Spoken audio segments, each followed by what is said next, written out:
falando sobre a mente passiva.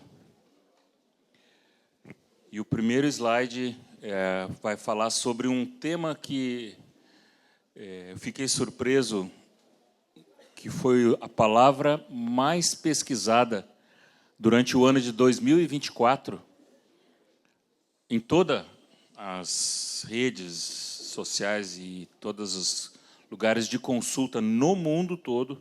Foi a palavra mais consultada em 2024, foi essa, chamada brain rot, que, traduzindo para nós aqui, fala de uma mente, uma palavra meio forte, né? Uma mente podre, né? Ou uma mente doente, né? E esse é um termo que vai definir o declínio e a situação que não só os jovens. É importante destacar que talvez alguns aqui possam pensar que essa questão de redes sociais e de internet, ela é um problema só dos jovens, dos adolescentes e dos jovens, né? Sem querer expor muito, mas falando da minha sogra, que tem 86 anos, ela é uma consumidora assídua do YouTube. Vocês conhecem o YouTube, não? YouTube, não é YouTube, é YouTube. Né? Eu gosto muito da minha sogra, viu? Não tem nada, não estou querendo tirar nenhuma desforra aqui com ela, não é? Mas é muito interessante como ela, aos 86 anos, ela aprendeu com aquele dedinho a clicar em cima dos vídeos que aparecem do YouTube. Só que a conta dela está vinculada com o e-mail da Denise. Então, tudo que ela vê, a Denise sabe que ela está vendo. Ela não sabe que a gente sabe tudo. Né? Agora, se essa palavra chegar lá, ela vai saber. Mas não tem problema, ela pode saber disso, não é? Só que, às vezes, ela é tomada por crises de ansiedade, já aconteceu, de nos ligar com uma informação bombástica de que algo muito sério ia acontecer. Uma situação até engraçada, que ela uma vez ligou para a Denise e disse: Denise, nos próximos dias tu não sai de dentro de casa. E a Denise: é mesmo, mãe? Por quê? Não, porque vai vir uns dias agora de escuridão, eu vi no YouTube, e esses dias de escuridão, o diabo pode pegar a gente, então fica dentro de casa. E a Denise disse: mãe, a senhora acha mesmo que uma porta de madeira vai segurar, se é que o diabo vai pegar ou não vai pegar, vai segurar alguém? E ela disse: eu não tinha pensado muito nisso. Aí ela disse: qualquer coisa que esteja para acontecer, nós temos um Senhor que nos guarda, mãe. E ela ficou assim, por um tempo, mas eu não sei se ela estava completamente convencida, mas eu vi no YouTube as imagens, fizeram alguma coisa assim bem assustadora para ela ver, né? Então, essa realidade, ela atinge de 100 anos para baixo. Talvez de 100 para cima seja um pouco mais difícil, que o dedo já não consegue, talvez, apertar muito, né? Mas a minha sogra, com 86 anos, ela dá um jeito de acessar e consumir muita coisa. E esse termo, então, mente podre ou com material excessivo, né? Ele é muitas vezes de baixa qualidade. Tem muita coisa boa, né? Eu tenho dito aqui que não tem só coisa ruim no YouTube, né? Tem muitos irmãos com palavras preciosas, com assuntos. Eu mesmo já fui muito edificado. Nós, na congregação em Porto Alegre, quando termina a reunião, logo em seguida, aquela ministração já vai para o YouTube e você pode ouvir de novo, anotar. Então, tem muita riqueza. Mas, nesse caso específico aqui, está falando de uma mente que consome passivamente tudo que despertar a atenção. Particularmente na situação da minha sogra, como ela tem toda uma tradição muito forte, impregnada na vida dela, ela vai atrás das coisas catastróficas, assim, né?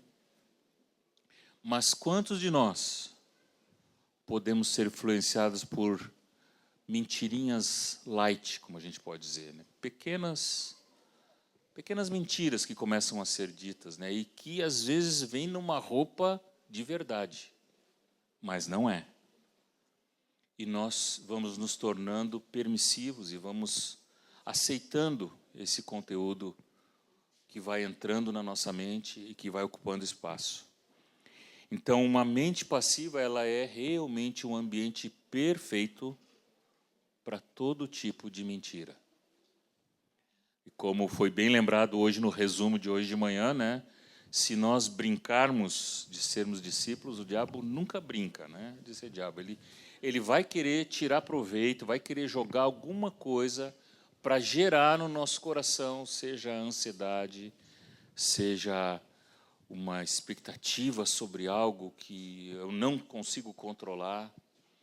E isso afronta, né, a palavra de Deus que diz que não é para nós andarmos ansiosos de coisa alguma. Eu não estou dizendo aqui que a ansiedade não faz parte da nossa vida e que nós não vamos ter algum momento em que vamos ficar ansiosos. Fazer uma distinção bem clara para isso. Mas o que eu me refiro é quando a ansiedade passa não mais a ser algo que eventualmente acontece, para ser uma maneira de se viver. Nós vivemos numa ansiedade, vivemos numa expectativa de que coisas vão acontecer, de que eu não vou ter controle. Meu querido, eu quero te dizer, se não te disseram até hoje, que você não tem controle. O controle está nas mãos do Senhor. Ele, sim, tem o controle de todas as coisas. Então, seja na política, seja na economia, seja mesmo nas questões religiosas, será que nós vamos passar por algum tipo de perseguição ou não? Eu sei que o Senhor, que cuida da sua igreja, e como Denise e eu compartilhamos muito temos dito às vezes um para o outro isso, né? Se existe algo que hoje move o coração do nosso Senhor, se existe algo hoje para o qual Ele está olhando e Ele tem foco nisso, se chama igreja. Ele olha para a terra e Ele está atrás de uma noiva. Ele está atrás daquela noiva que está esperando por Ele e que está atenta a tudo o que Ele quer fazer e cooperando para que a igreja seja edificada. Esse é o nosso papel, de sermos igreja e de sermos cooperadores na edificação da sua igreja. Amém? Ainda um pouquinho mais sobre essa questão desse termo. Ele não é um diagnóstico médico, né? Mas ele já está, daqui a pouco ele deve aparecer lá no Código Internacional de Doenças, que é a referência dos médicos, né? Porque ele descreve um estado mental em que a pessoa tem dificuldade em prestar atenção ou manter o foco. A pessoa não consegue pensar, às vezes, com clareza e lidar com ideias mais profundas ou mais complexas. Agora eu vou dizer uma coisa que é minha opinião, não é necessariamente, eu não vou discutir com o médico, isso vocês não têm que assumir como uma questão de o Fernando falou uma coisa lá que tem que ser assim. Mas eu penso que hoje grande parte, porque hoje já existe classificação para tudo praticamente, né? Tem TDA, tem TDAH, tem espectro autista, e por aí vai todas as variáveis e possíveis dificuldades que as crianças têm. Tem dificuldade de aprendizado, tem transtorno opositor, tem... Olha, eu nem sei todos. Tem todo tipo de manifestação que as crianças e os adolescentes estão tendo hoje, e para tudo já tem um diagnóstico. E quando tu pega um diagnóstico, tu põe um crachazinho assim, eu tenho isso, então eu sou assim. Ou o pai diz assim, não, meu filho ele tem transtorno opositor, então por isso que quando eu digo uma coisa para ele, ele não obedece, ele resiste, né? Queridos, eu tenho para mim, de novo, vocês não precisam concordar comigo, mas eu estou aqui com o microfone, vocês vão ouvir, né? Que talvez 70% de todos esses diagnósticos estão baseados, o alicerce disso, ou o que está por trás disso, é uma mente desordenada por causa da maneira como vive. Se nós formos checar, muitas dessas crianças foram expostas desde muito cedo. E se eu posso também, dado o fato de que eu já sou avô, junto com o Fernando, e me solidarizo na questão de ser avô, o Paulinho também, tem uns que ainda estão no processo, né? Na torcida ainda, né, William? Ainda não, né? Mas não exponham seus filhos à tela. Poupem tudo que vocês puderem poupar aos seus filhos. Eu tenho uma neta hoje que, quando ela enxerga um celular, ela chega a brilhar os olhinhos assim, né?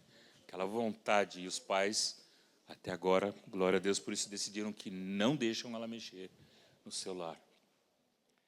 O problema todo também é que, se a criança é proibida de algo, mas ela vê o tempo todo os pais com o celular na mão, qual é a mensagem que os pais estão dizendo?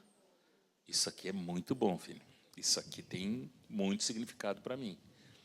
Então, a criança está recebendo um ensino indireto, né? Eu não posso mexer ainda, mas quando eu puder botar a mão... Então, tenham muito cuidado com isso. Tenham realmente critério, busquem ao Senhor. Né? Isso eu sei que é uma palavra que o presbitério aqui vai concordar, né, comigo, que nós não estamos aqui para trazer um legalismo de que não pode fazer isso, não pode fazer aquilo. Mas eu tenho certeza que, quanto mais vocês pouparem os seus filhos dessa exposição e deixarem eles brincar na terra, dele se sujar, dele ter atividades, interagir com outras crianças, vocês estão guardando a mente do filho de vocês, saudável, para depois você poder abrir um livrinho e contar a história de Davi, a história que Davi venceu Golias, a história de Jonas, que foi engolido pela baleia, e daqui a pouco ele está contando a história para você com 2 anos e pouquinho, 3 anos de idade, porque ele presta atenção e ele absorve como uma esponjinha. Só que ele absorve como uma esponjinha uma boa história, e ele absorve como uma esponjinha tudo o que ele vê nessas telas. Então, eu sei que é tentador para um pai, para uma mãe, às vezes querer ter um tempo mais de qualidade o casal, ou querer ir num restaurante. E a gente vê eventualmente isso nos restaurantes, né? A mãe que quer comer alguma coisa, ela pega e diz: tá, criança, olha essa tela aí, fica olhando aí, deixa eu comer. E a criança fica ali com o dedinho já, abre o dedinho, né, para um lado, para o outro. E vamos estimulando desde bem cedo a criança a ter a sua mente recebendo aquela quantidade de informação. Estamos formando nele o hábito de ter coisas que se movem, que têm cores, que falam, e ele não consegue, às vezes, depois ouvir uma voz. Não consegue prestar atenção a uma ordem simples. Mas o nosso Deus vai dizer: aquietai-vos e sabei que eu sou Deus. Se nós não conseguimos nos aquietar, nós não vamos conseguir receber aquilo que Deus tem para nós. E é nessa quietude, é na solitude, muitas vezes, que Deus vai trazer tesouros preciosos para nós. E o que acontece quando nós temos essa mente superestimulada, cheia de tanta informação, uma mente que está saturada, né? É que essa mente não é, então, guiada pelo Espírito, mas ela é guiada pela razão, pela sua lógica, por aquilo que ela está entendendo, por aquilo que para ela faz sentido. Só que o Evangelho e a fé, muitas vezes, vão nos desafiar justamente a crermos naquilo que nós não estamos vendo. Aliás, a fé é a certeza daquilo que não se vê, é a certeza daquilo que tu espera, e com paciência espera. E aí, se tu não faz um download rapidinho, tu não tem paciência de esperar, né? Nós queremos tudo muito instantâneo. Nós estamos desaprendendo a nos comunicar com Deus, a ouvir a voz do Espírito Santo. Então, nós não podemos ser conduzidos pelo mesmo ritmo que esse mundo está sendo conduzido. De impaciência, de tudo tem que funcionar rápido, né? Eu ainda peguei o tempo da internet quando fazia aqueles barulhinhos que era discado, né? E a gente torcia para conseguir baixar um e-mail, né?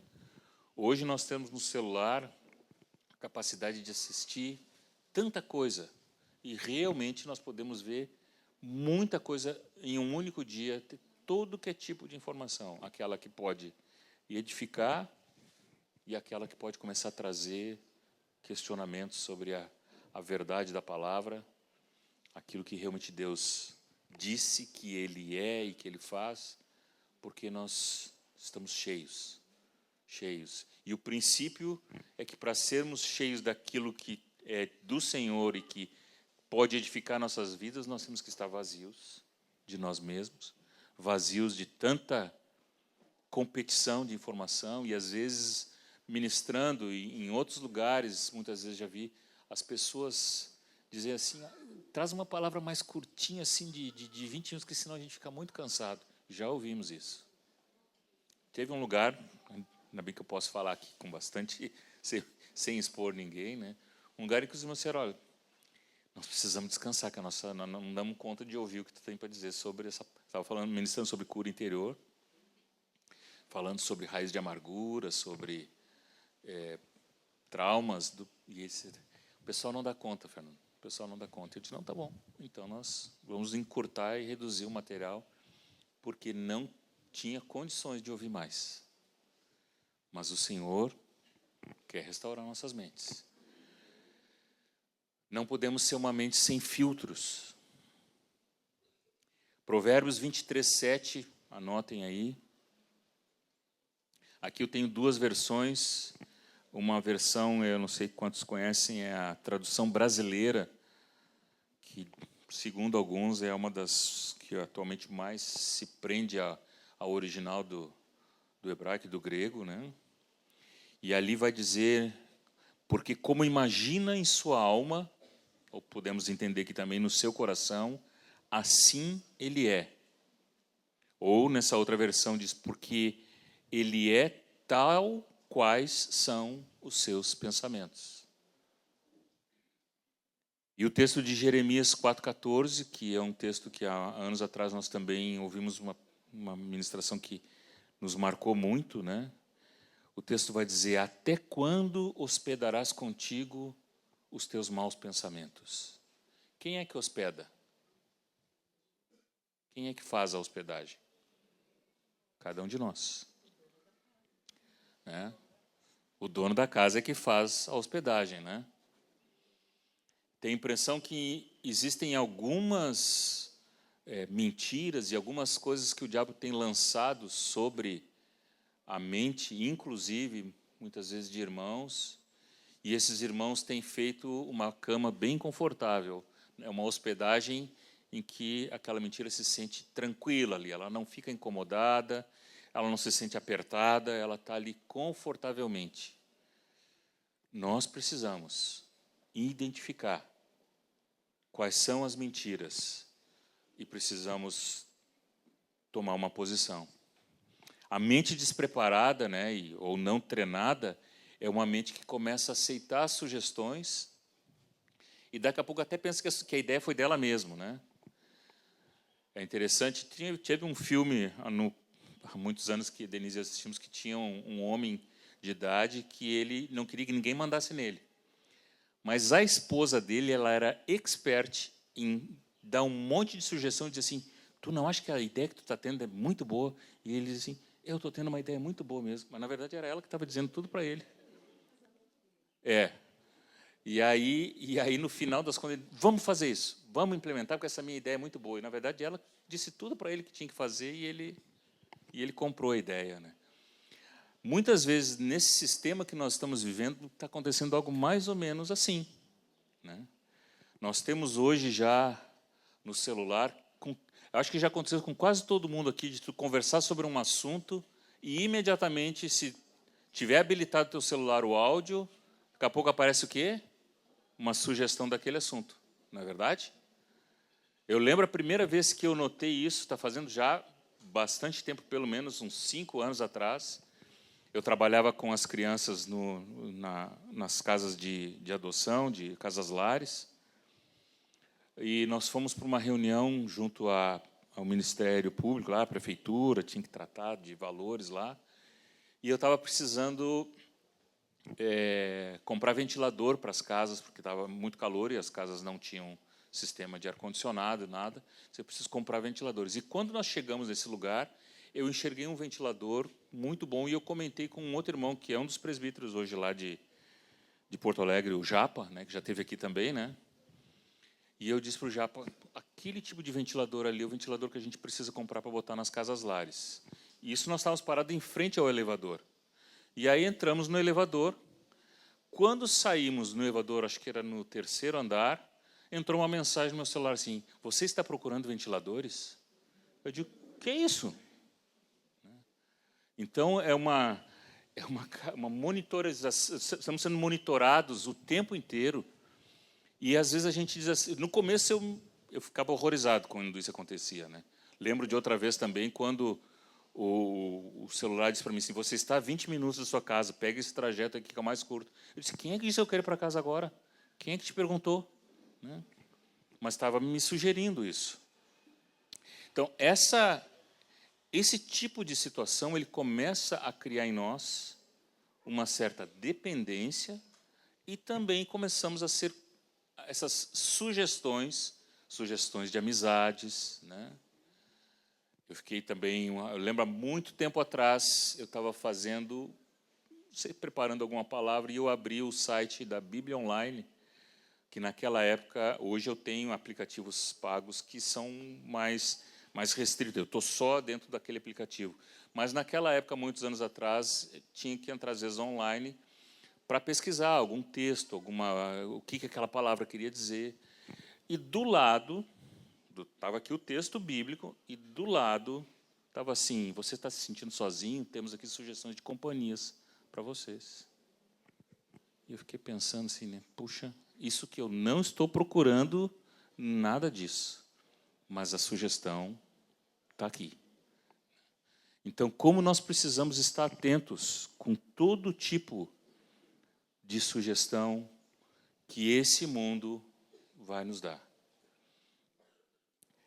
Porque essa, na verdade, é uma estratégia de Satanás, e nós precisamos entender que ele está sempre tentando construir na nossa mente alguma coisa que vai nos fazer depender menos do Senhor. Quanto mais nós estamos habituados com todo o recurso que a tecnologia, de novo, não estou aqui para dizer que a tecnologia é sempre ruim, né? Mas quanto mais nós aprendemos a depender disso e ficamos suscetíveis a essas influências, mais isso vai querer nos separar da comunhão com Deus, do conhecimento da pessoa de Deus. Quanto mais nós aprendemos a buscar esses recursos, talvez deixamos de orar a respeito de determinados. Senhor, o que é que tu tem para mim, né? Às vezes a gente vou ver o que tem de alternativa aqui. Quais são as sugestões que o Instagram, ou que outros têm para me dar para o dia de hoje? Então, começamos a fazer uma troca, substituímos, né, a comunhão, o relacionamento com Deus, por sugestões da internet.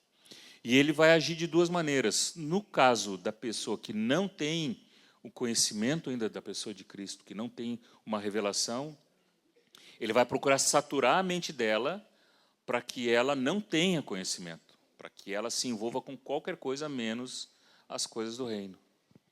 Mas se você já tem uma experiência, o que ele vai fazer é a estratégia de Faraó com o povo de Israel.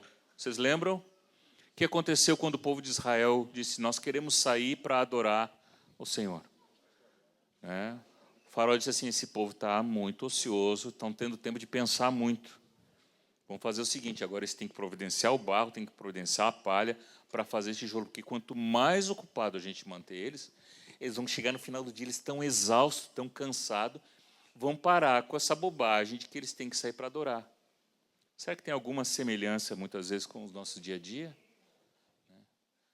Às vezes, também, temos conversado com casais jovens, eu, pelo menos, acho que são muito jovens, são quase gurizinhos como diz lá no Rio Grande do Sul, é um guri, né, de 30 anos de idade, de 28, que diz assim: nós estamos exaustos, nós estamos cuidando, agora tem um nenê novo, e esse nenê, ele suga toda a nossa energia, nós não temos condição de estar com os irmãos, nós não temos condição de ir no culto, porque a gente está esgotado.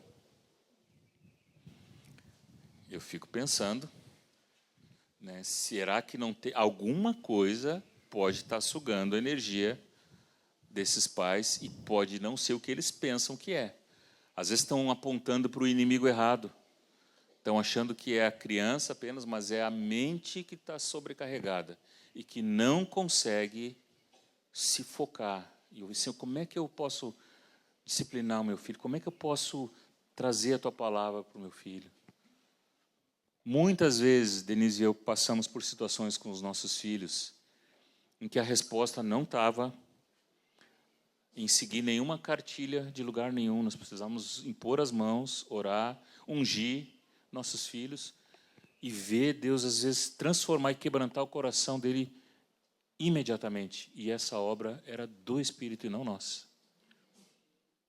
Podemos dizer para vocês que funciona, queridos. Dependermos do Espírito Santo para vivermos a vida comum do lar, funciona. Pais e mães de todas as faixas etárias aqui, não se sintam nem constrangidos, nem acusados por mim aqui, mas se sintam desafiados, né? O Senhor tem uma porção de graça para cada um de vocês, para criarem os filhos e para fazerem os filhos de vocês terem uma experiência com o Senhor o mais cedo possível. Amém? Nem era bem o tópico, mas creio que é importante mencionar isso, né? Nós hoje defendemos muitas vezes muitas técnicas.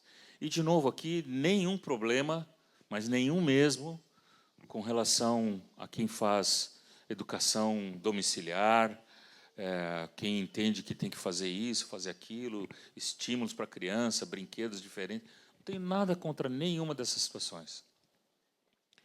Mas o problema que eu vejo é quando o pai e a mãe confiam mais nessas técnicas do que, de fato, naquilo que Deus tem para fazer na vida dos filhos. Ou quando os pais, em nome de fazer uma educação domiciliar, abrem mão da vida de corpo de Cristo. Eu quero dizer para vocês que não tem nada mais poderoso para impactar a vida de um filho e de uma filha do que ele ver o reino de Deus sendo vivido dentro de casa. Meus filhos, e eu digo isso com temor, porque tenho netos a caminho, tenho a minha netinha, tenho já planejamentos de mais netos aí, e não sou melhor do que nenhum de vocês aqui, mas posso dizer assim que muitas coisas que meus filhos viram, pessoas que chegaram na nossa casa, que foram ministradas, pessoas oprimidas, casamentos que estavam terminando e que o Senhor restaurou, eles disseram, pai, nós vimos que vale a pena seguir a Jesus. Nós vimos que realmente Deus faz coisas. Então, não é por aquilo que nós dizemos, não é por aquilo que nós estamos tentando, às vezes, fazer só, não estou dizendo também que não vamos fazer uma catequese de ensinar textos, nada contra isso, mas é aquilo que os nossos filhos viram e o que eles veem dentro de casa, que é poderoso para impactar a vida deles. Muito mais do que, às vezes, aquilo que nós estamos apostando todas as fichas de que se eu aplicar esse método ou aquele método, ele vai ser muito bom. Queridos, nós não formamos filhos para serem gênios que falam, como também já ouvimos, meu filho já fala 3 línguas, com 7 anos de idade. Será que aprendeu a obedecer? Será que aprendeu a amar Jesus? Onde está o nosso foco, né? Para que é que criamos filhos? Criamos filhos que vão glorificar ao Senhor. Criamos filhos que vão aprender a amar Jesus. Se você conseguir investir nisso e alcançar isso, você está tendo sucesso de 100%. Se de lambuja ele aprendeu uma outra língua, ok. Mas isso não é mais importante. Então, muito cuidado com o foco, porque a investida do diabo e as fortalezas que vão se criando na nossa mente, no nosso coração, elas começam discretamente, até ocuparem um espaço e se tornarem o mais importante. Esse é o trabalho do inimigo. Sutilmente plantar verdades, ou pseudo-verdades, ou até coisas boas, mas que tiram a centralidade de Cristo na vida da família e nas nossas vidas. Então, a palavra de Deus é um dos destaques ali. O Espírito Santo e a oração, elas são armas infalíveis. Isso aqui pode parecer chover no molhado, mas é o que nós precisamos entender. A palavra de Deus continua sendo a verdade absoluta.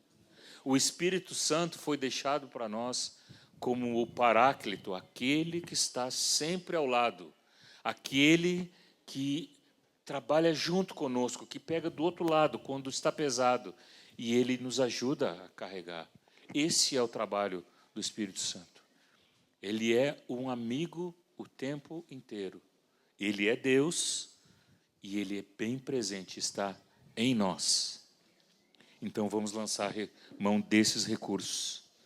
O texto de 2 Coríntios vai dizer: porque embora andando na carne, nós não militamos segundo a carne, porque as armas da nossa milícia não são carnais, e sim poderosas em Deus, para destruir fortalezas. Próximo. A principal estratégia do inimigo nesta batalha para conquistar a nossa mente é diminuir, então, o conceito de Deus. Essa imagem ali mostra o tempo que está na mão do rapaz ali, um calendário, dinheiro, carro, está tudo certo. Não, na verdade, não tem nada errado com essa imagem, se nós olharmos, porque tudo isso faz parte da nossa vida, né? Onde é que está o problema?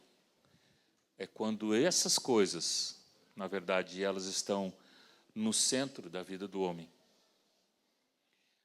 E a estratégia do inimigo é apenas conseguir plantar uma mentira, porque depois que ele plantou a primeira, ele vai usar aquilo como uma porta.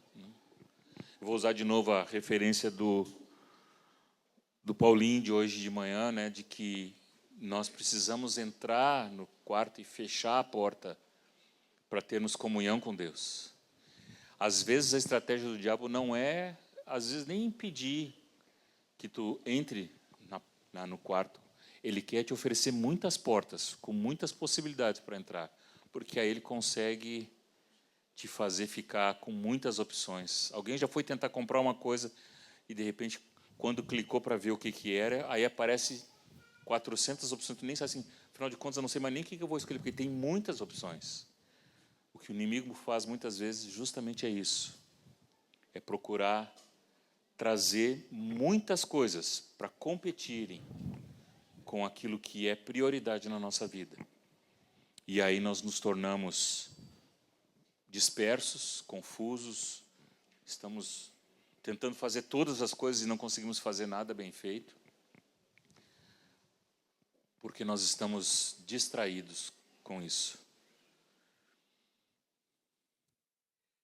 Romanos 12, 1 e 2, que foi o primeiro texto que nós lemos, diz que é para nós nos transformarmos pela renovação da nossa mente, para experimentarmos a boa, a perfeita e agradável vontade de Deus.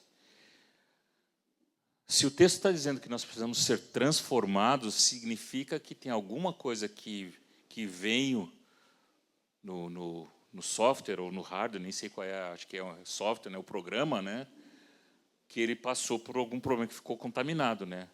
A gente tem alguns computadores que tem o antivírus, né, que tem que localizar onde é que está o vírus no programa, né?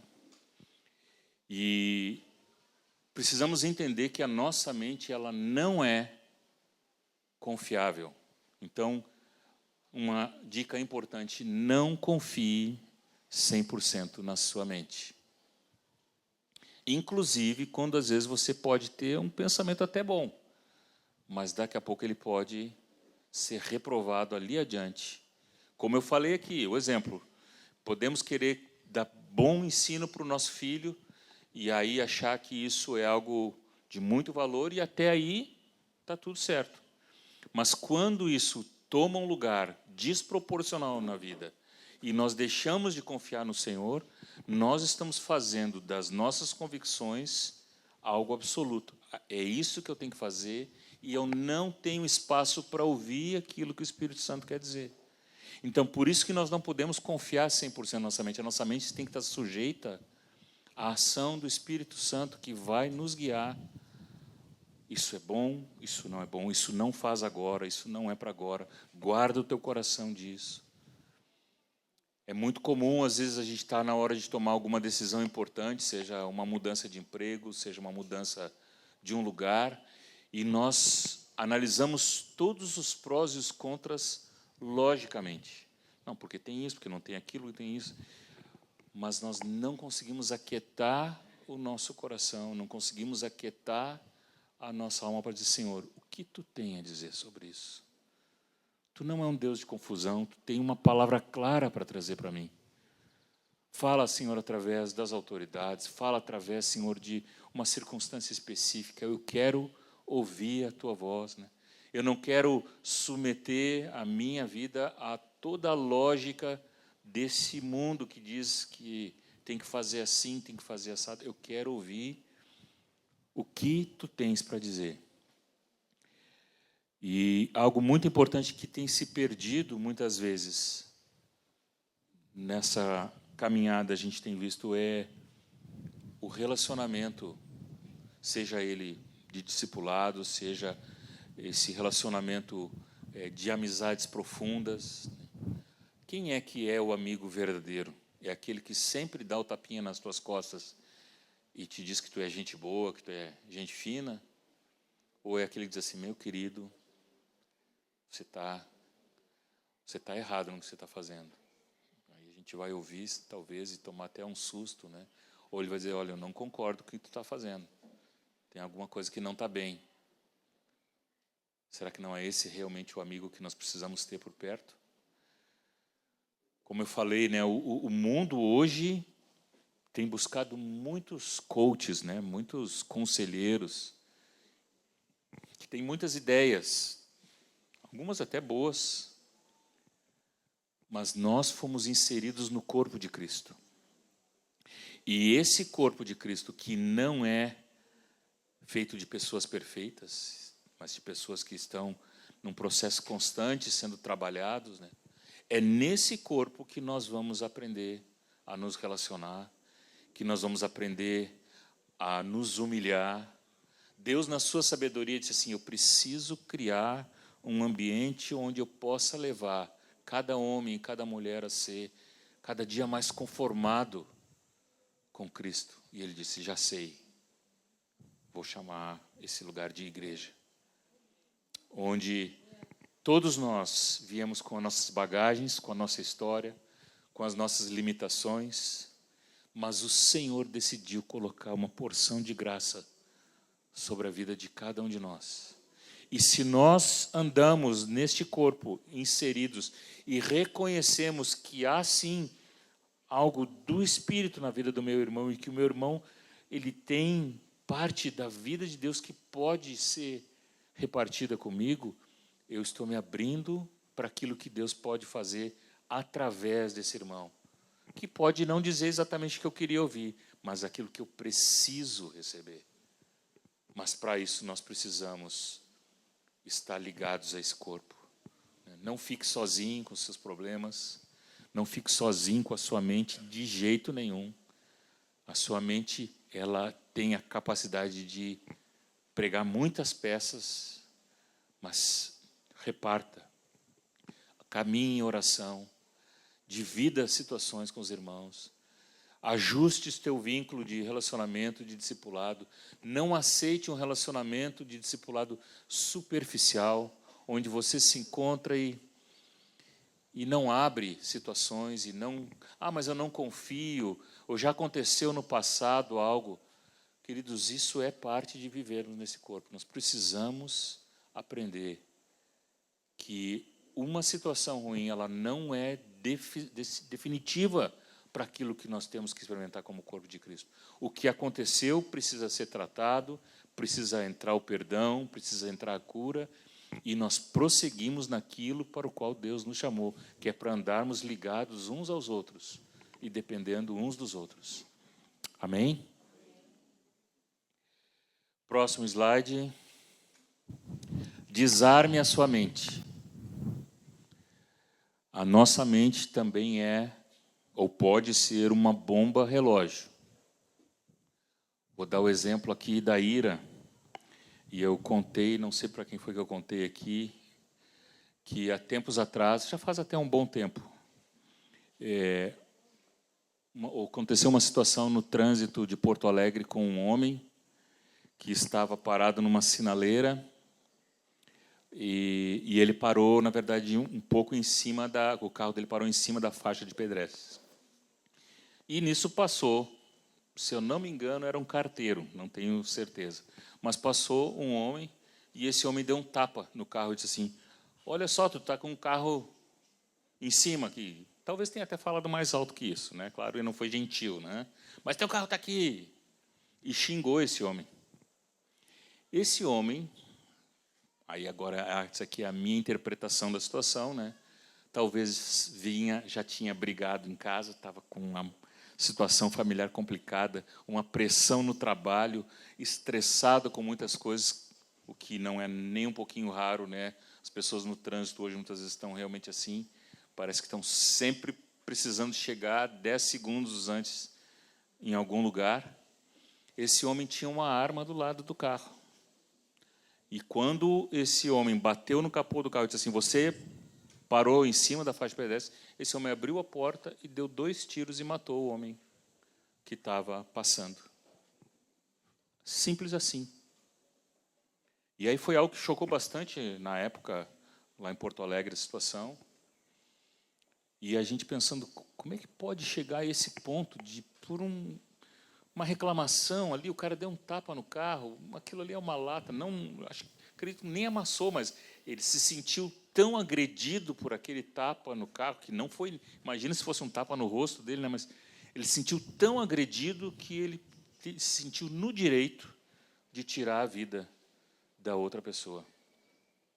Se nós deixarmos os nossos pensamentos trabalharem soltos, e o exemplo esse da ira é um exemplo bem claro, né? Aí a gente poderia falar também da situação, muitas vezes, dentro de casa, né, onde um filho pode desobedecer e o pai, num momento de ira, pode dizer o que não queria dizer para o filho e liberar uma palavra que não deveria liberar, que vai trazer dano e vai trazer tantas consequências, né? Nós precisamos aprender que, se o Espírito Santo tem o governo da nossa vida, ele precisa desarmar essas bombas que vão surgindo dentro da nossa mente e no nosso emocional. E fazer de conta que o problema não existe não é a solução. Inclusive, tem pessoas aí com problemas de hipertensão que são agravados só pelo fato de que surge uma situação e a pessoa, aquilo vai fervendo dentro dela e daqui a pouco ela está completamente descompensada. Por quê? Porque não consegue apresentar aquela situação diante do Senhor, não consegue trazer isso e expor à luz. E aí aquela bomba relógio fica ali. Em algum momento ela pode explodir e, às vezes, com consequências catastróficas e algumas irreversíveis. Então, o Senhor quer levar cada um de nós a termos a nossa mente debaixo de ordem do Espírito. Aí a gente pode pensar assim, não, mas o bom mesmo é aquela pessoa que tem sangue de barata, né? Que não, nada tira ele do ponto, né? Ele está sempre calmo, né? O bom mesmo é aquele que leva tudo no sorriso, né? Tudo na esportiva, né? O bom é tal temperamento, tal esse. Queridos, não existe temperamento perfeito. O bom mesmo é ser guiado pelo Espírito Santo. Então, se a pessoa é mais explosiva, se um é mais sanguíneo, se um é mais calado, se um é mais introspectivo, todo tipo de expressão precisa estar debaixo do governo do Espírito Santo. Esse é o ideal. Deus nos fez com temperamentos diferentes, mas para todos nós, sem exceção, Ele tem dado do seu Espírito. Amém? E se temos o Espírito, podemos ser guiados e viver essa vida de equilíbrio. Próximo. Precisamos decidir abrir mão. Essa é uma expressão, eu até fiquei na dúvida se eu botava sentimentos tóxicos, porque hoje em dia se fala tanto nisso, eu digo, boto ou não boto isso, né? Que diz, o relacionamento é tóxico, né? Tem gente que usa muito isso o tempo todo, né? Mas aqui o que eu estou falando é quando nós vamos intoxicando realmente o nosso homem interior, né? Nossos pensamentos, né? Quando nós nos relacionamos entre nós, Nós ouvimos uma situação, porque parece que falaram, alguém falou, né, disse mais do que devia a respeito, né, de você, né, e aí aquilo entra e fica ali, fermentando e trazendo um veneninho, né, que vai intoxicando. A Denise, esses dias, também conversou com uma irmã e ela disse assim: querida, se alguém falou mal de ti, eu quero te dar uma notícia. Tu é muito pior do que falaram. Porque se fosse possível que todos os nossos pensamentos ficassem visíveis para todo mundo, meu Senhor, não é verdade? Quanta coisa a gente pensa, fulano, aí passa de, não, Senhor, eu quero rejeitar, mas tu pensou. Então, nós temos, às vezes, um sentimento de nos protegermos muito e de não reconhecermos que, mesmo quando há uma crítica até fora de medida, em tudo isso Deus trabalha, né? Não estou dizendo, não estou aprovando que ninguém saia falando mal do outro, mas quando nós guardamos certas coisas, quando nós permitimos que isso fique nos envenenando, né, nós estamos cooperando para que ali na frente eu esteja amargurado, eu esteja com sentimentos, eu esteja dividido. E muitas vezes alguma coisa que chega para nós chega fora de contexto, nem era aquilo tudo, e nós já potencializamos. E se falou isso, que dirá? Não, será que não falou muito mais? E aí, daqui a pouco nós já estamos lá adiante, naquilo que era desse tamanho, já está de um tamanho muito maior. Então, nós precisamos enfrentar essas situações de relacionamentos, né, e levar isso diante do Senhor e decidir que nós não vamos ficar sendo um depósito de lixo. Não seja uma lata de lixo ambulante, né, que vai recebendo, porque fulaninho falou de mim, isso, que se tu sabe que tem alguém que tem algo contra ti, o que a palavra diz mesmo? Vai ter com ele, acerta essa situação, tira o diabo dessa situação, fica só a tua decisão, a tua carne que precisa ir para a cruz. Porque eu queria dizer para vocês, carne não se converte, viu? Tenho certeza disso. A nossa carne, os nossos hormônios, eles não se convertem, eles continuam ali. Por isso que a palavra diz que é para fazer morrer a nossa velha natureza. Estão comigo? Concordam? Se não concordam, né? A nossa carne, existe só um lugarzinho bem seguro para elas. Não é um lugar muito confortável, é doído. Esse lugar se chama cruz. Por isso que nós precisamos decidir, Senhor, eu vou fazer morrer a minha velha natureza para que a tua natureza possa se manifestar na minha vida. Amém? Então, vamos apresentar isso diante do Senhor. Vamos pedir ajuda se for preciso, né?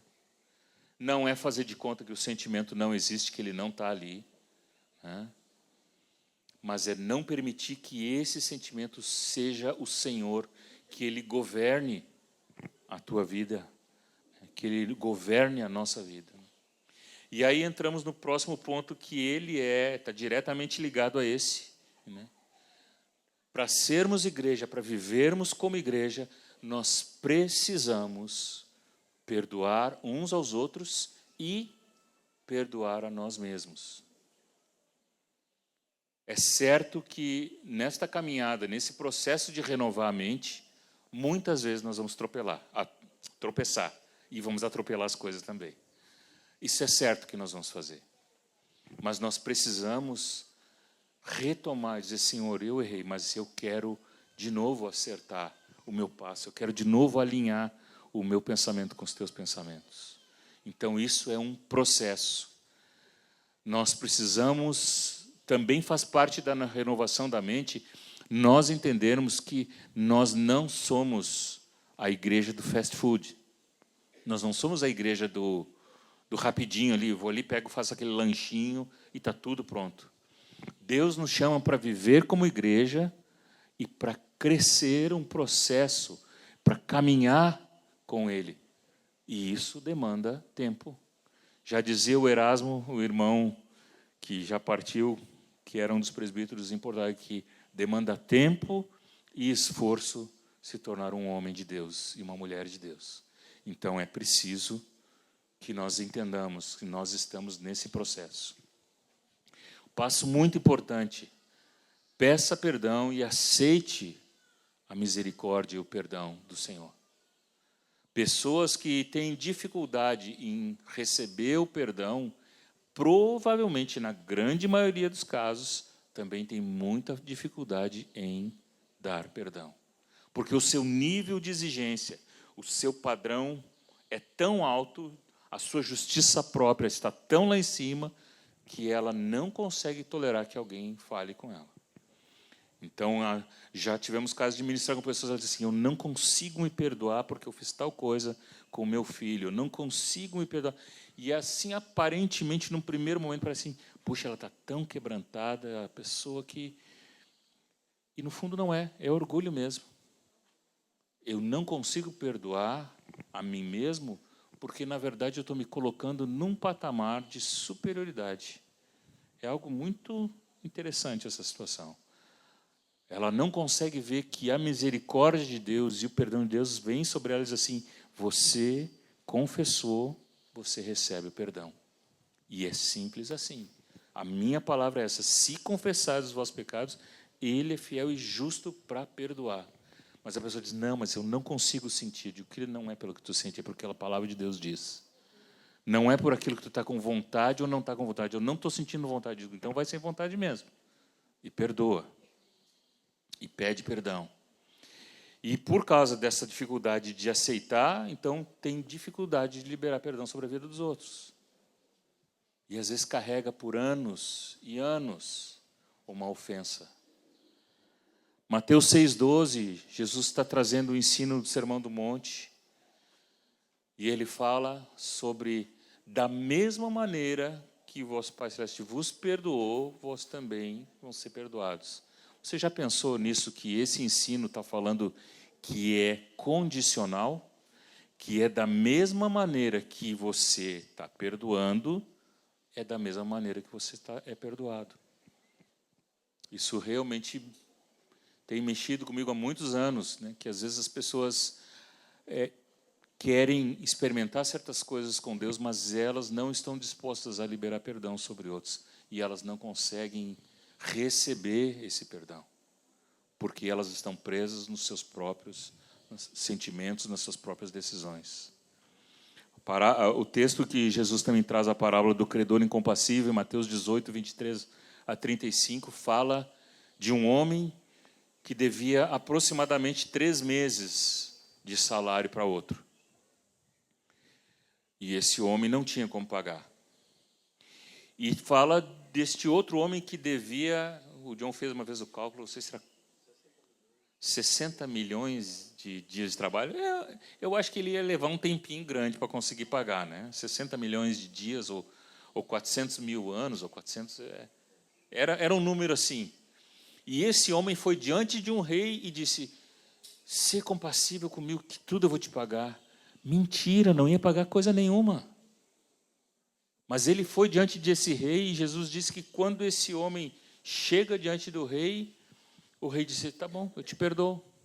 E ele saiu dali aliviado, né? Tô perdoado. E aí ele encontra aquele homem que lhe devia 3 meses. 3 meses, eu acho que é possível, realmente, a gente pagar alguém uma dívida de 3 meses de trabalho, né? Tem que dar uma apertadinha no orçamento por um tempo, mas paga. Como diferente de 400, sei lá quantos anos dava, que era muito tempo. Ele teria que viver muitas vidas e assim mesmo não ia conseguir pagar tudo, né? Mas esse homem diz que ele não perdoou e que ele sufocava e dizia assim: "Paga-me tudo que tu deves." E jogou, então, o seu devedor na prisão. Só que a gente não... Eu, pelo menos, não vou dizer a gente, porque eu estou generalizando, mas eu, muitas vezes, li esse texto e nunca percebi que muitas pessoas viram e se entristeceram e foram conversar com o rei. E disseram: "Olha, aquele homem que te devia mais de 400 anos, sei lá quantos anos de dívida, ele está agora estrangulando o outro lá, que devia só 3 meses para ele, ele não perdoou." Vocês lembram o que diz o restante do texto? O que aconteceu? O rei mandou fazer o quê? "Volta aqui, que eu quero ter uma conversinha contigo." E ele diz: "Servo mau, eu te perdoei de toda aquela dívida impagável, não deveria tudo ter feito o mesmo? E aí terminou a história assim? O que continua dizendo a história? Que esse homem foi lançado na prisão e ali atormentado por verdugos. Queridos, eu não sabia que uma dívida podia retroagir, mas aqui o rei disse, está dito. Ele disse, eu te perdoei, mas como tu não perdoou, agora tu vai me pagar tudo o que tu me deve. Como nós precisamos ter um temor no nosso coração de que quando nós decidimos não perdoar alguém, nós nos colocamos debaixo de um tormento, nossa mente pode estar completamente oprimida e cheia de confusão pelo fato de que nós sentenciamos alguém e dissemos, este eu não perdoo. O que este me fez, eu não vou perdoar. Que o Senhor tenha misericórdia de cada um de nós, porque nós fomos alvos de muita misericórdia. A nossa dívida era impagável. Nós não tínhamos como pagar. Senhor, eu posso trabalhar por toda a eternidade, eu não consigo pagar tamanha ofensa que eu fiz. E o Senhor disse, mas eu te perdoo. Então, nós só vamos perdoar outros quando nós entendemos o tamanho do perdão que nos alcançou. Precisamos nos apropriar da verdade e precisamos decidir obedecer aquilo que Deus tem para nós. Fala, querido. Isso mesmo. O Fernando está lembrando aqui que o texto dessa parábola, na verdade, termina assim, assim vos fará o vosso Pai, se do íntimo não perdoares aqueles que vos ofendeu. Então, não é aquele perdão, né, que nem a gente vê às vezes criança, né? Pede perdão para o fulaninho. Perdão, mas não te perdoa. Então, na verdade, não é algo do íntimo, não é algo sincero, não é algo de coração. Olha, eu vou te perdoar. Está doendo muito o que aconteceu, mas eu decido te perdoar. Vocês estão me entendendo a diferença? Do íntimo, queridos, é quando a minha decisão passa por cima mesmo do meu sentimento. Eu estou chorando de dor por aquilo que foi feito, mas eu decido que eu não vou te cobrar mais isso. Aí, no outro dia, de manhã, tu levanta e diz, fulaninho fez... Mas eu já decidi que está perdoado. Então, o perdão, talvez tu tenha que aplicar ele durante semanas e meses, mas você decidiu e você não volta mais atrás. Você se livra de todo o veneno daquela situação, porque do íntimo tu decidiu perdoar. Vamos terminar aqui. Não fique passivo, é o último slide. Filipenses 4:8, um texto muito conhecido de todos vocês, que diz que nós temos que pensar em tudo que é verdadeiro, tudo que é bom, tudo que é puro, tudo que é de boa fama. Então, eu queria terminar essa parte da manhã com esse slide que nos chama a sairmos da passividade. Como é que eu treino a minha mente a pensar em coisas proveitosas? Falei aqui sobre os venenos, sobre desarmar, né, da bomba que pode explodir a qualquer momento. Como é que eu treino? Estou dando aqui 2 exemplos bem simples, mas que eu creio que cada um de nós pode fazer hoje, fazer daqui a pouquinho ainda, né? Pensar em 2 coisas para encher o coração de gratidão. 2 coisas simples. Talvez o fato de você ter conseguido ajustar toda a sua agenda e conseguir estar aqui nesse período. O Senhor nos deu dias que para nós como gaúchos está agradável até. Eu pensei que eu ia pegar muito mais calor aqui, mas está muito bom, né? Então temos muitas coisas que nós podemos fazer, um exercício de gratidão ao Senhor. Porque quando nós vamos enchendo o nosso coração de gratidão, alguma coisa vai ter que sair fora. E se nós conseguimos tirar a ingratidão, se nós conseguimos tirar a reclamação, pois é, porque podia ter uma sobremesa diferente, podia ter isso, podia ter aquilo, né? Nós enchemos nosso coração de gratidão, nós estamos alinhando a nossa mente e o nosso coração com o Senhor. E, por último, uma palavra de encorajamento para um irmão. Então, você ter, agora nesse finalzinho, uma oportunidade de procurar o teu irmão. Não seja assim simplista dizer qualquer coisa, mas quem sabe, Senhor, me dá uma palavra de encorajamento para o irmão. O que eu posso repartir com o irmão? E ali você vai e reparte. Não precisa ser um estudo bíblico, né? Pode ser só um texto, pode ser só uma palavra, mas você reparte algo com alguém. Vocês topam fazer esse exercício? Vamos ver. Só nós dois vamos fazer exercício? Não, tem mais alguns. Acho que teve alguém que acordei agora. Queridos, são 2 exercícios, 2 motivos de gratidão e uma palavra de encorajamento para o teu irmão. E lembre-se a última frase que está ali. Você escolhe no que você vai pensar.